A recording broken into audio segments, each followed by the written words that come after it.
I'm on the east side of Columbus, Ohio, my hometown. I just drove past DSCC, which I believe stands for the Defense Supply Center of Columbus. This is a big military, I think, manufacturing center. Now, I grew up down the street from this big military operation on James Road. I've always had a big imagination, which is, of course, why I became a writer and a filmmaker. And when I would go past DSCC, I would imagine that these big hangars where they make military equipment was actually big movie studios. It really looks like, if you didn't know this was a military operation, you would think DSCC was like a big movie studio like Paramount or Warner Brothers.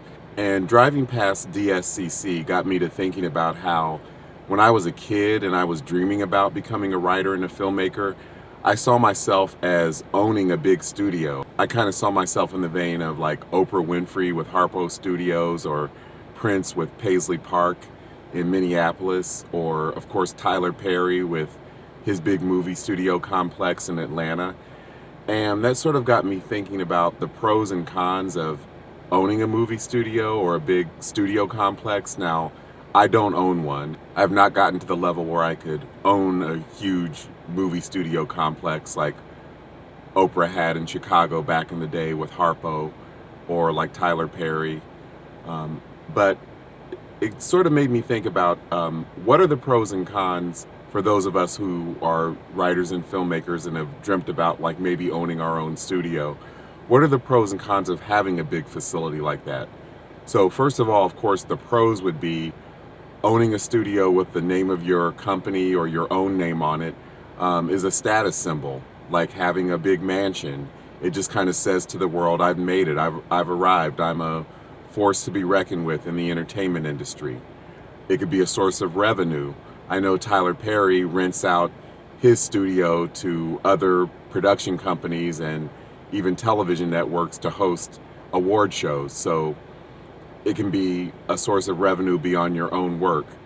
But some of the cons are that if you own a big studio like that, you might be pressured to feel like you have to keep cranking out hits, because even if you own the facility outright with no mortgage, I mean, there's taxes, there's maintenance and upkeep, and I'm sure there's a staff of people that you have to employ to maintain the facility and do the work at the facility. Also, the way technology evolves these days, I mean, technology can be out of date within, a number of months. So if you spend a lot of money building a big studio and think that you have state-of-the-art equipment, I mean, it could be obsolete within a few months, and you have to spend a whole lot of money retrofitting your facility with the even latest technology. For example, green screen technology used to be the state-of-the-art in where you could film things that were like taking place in other worlds, or like superhero movies, where you have these huge backdrops where you can just sort of paint them in with CGI. But now, actually, instead of green screens, a lot of movies and TV shows are starting to use actual LCD screens that actually display the background, so that you don't have to, in post-production, paint in the background. So, and then another thing that I thought about is that something I didn't think about as a kid because it wasn't talked about as much was the environment.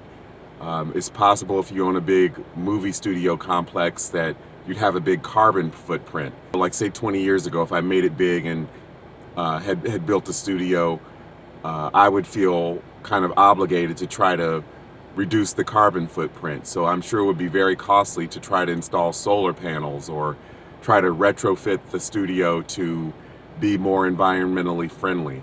Those are just some thoughts about the pros and cons of owning a production facility. It can certainly be a status symbol and an asset, but in other ways it can be a liability.